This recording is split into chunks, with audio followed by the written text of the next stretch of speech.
আসসালামু আলাইকুম রহমতুল্লাহ। প্রিয় দর্শক, আমি এই মুহূর্তে অবস্থান করছি বাংলাদেশের ঐতিহ্যবাহী একটি জেলা, দিনাজপুর জেলার ঐতিহ্যবাহী এবং ঐতিহাসিক একটি স্থান, বাংলার ইতিহাস ঐতিহ্যে যেটা বহন করছে এমন একটি স্থানটির নাম হচ্ছে কান্তজির মন্দির। আসুন এখন আমরা কান্তজির মন্দির ঘুরে দেখি। কান্তজিউ মন্দির দিনাজপুর শহর হতে 22 কিলোমিটার উত্তরে ঢেপা নদীর তীরে এই মন্দিরটি অবস্থিত। এটি মন্দিরের মূল বেদিতে স্থান।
পোড়ামাটির ফলকচিত্র শিল্পের অতুলনীয় নিদর্শন বহনকারী এই মন্দির উপমহাদেশের একটি গুরুত্বপূর্ণ স্থাপত্য নিদর্শন।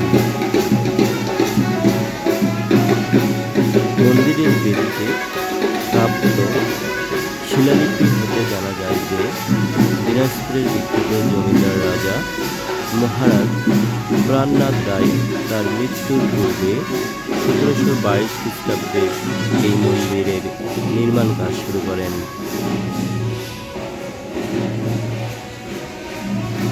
1752 সালে তার পোষ্য পুত্র মহারাজ রামনাথ রায় এই কাজটি সমাপ্ত করেন।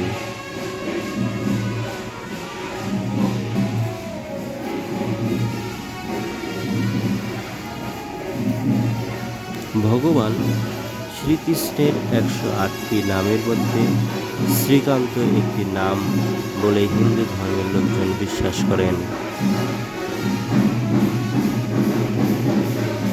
তাই মহারাজ প্রাণনাথ ভগবানের কান্ত নাম অনুসারে মন্দিরের নামকরণ করেন কান্তজিউ মন্দির।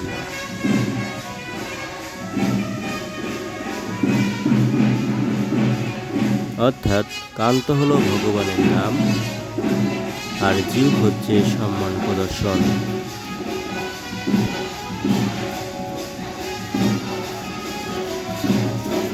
মন্দিরের নাম অনুসারে এই গ্রামের নাম রাখা হয় কান্তনগর গ্রাম।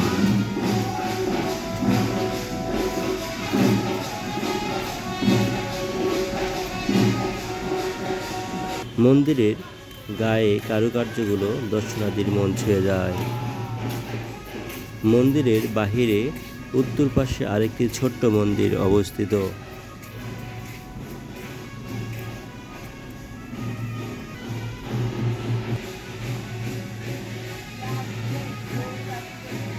মন্দিরের ঠিক সামনে রয়েছে দারুণ একটি বটবৃক্ষ, যা দর্শনার্থীদেরকে সুন্দর সুশীতল ছায়া প্রদান করে থাকে। দর্শনার্থী এই বটবৃক্ষের নিচে বসলে প্রাণ জুড়ে যায়।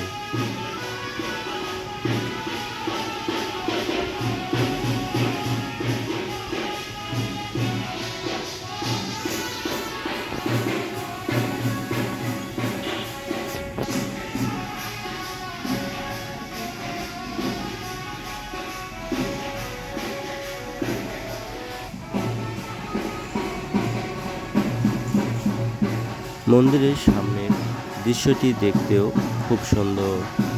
যা দর্শনার্থীদের মনোমুগ্ধ করে।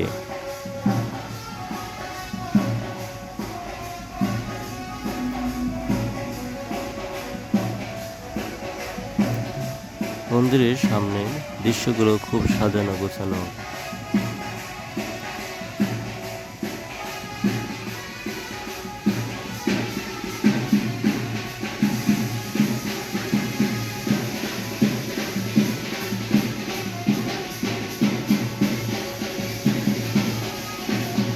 মন্দিরের ভিতরে দর্শনার্থীদের খাওয়ার জন্য বিভিন্ন দোকানপাট বসানো হয়েছে।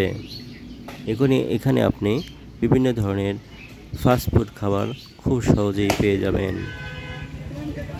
এছাড়া এখানে রয়েছে দর্শনার্থী ক্রয় করার জন্য বিভিন্ন ধরনের সুন্দর সুন্দর আসবাবপত্র, যা দেখতে অনেক সুন্দর।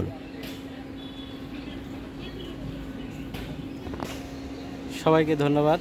কান্তজির মন্দিরের ভিতরে আজকে অনেকগুলো এই পর্যন্তই ছিল আমার ঘোরাফেরা। ধন্যবাদ।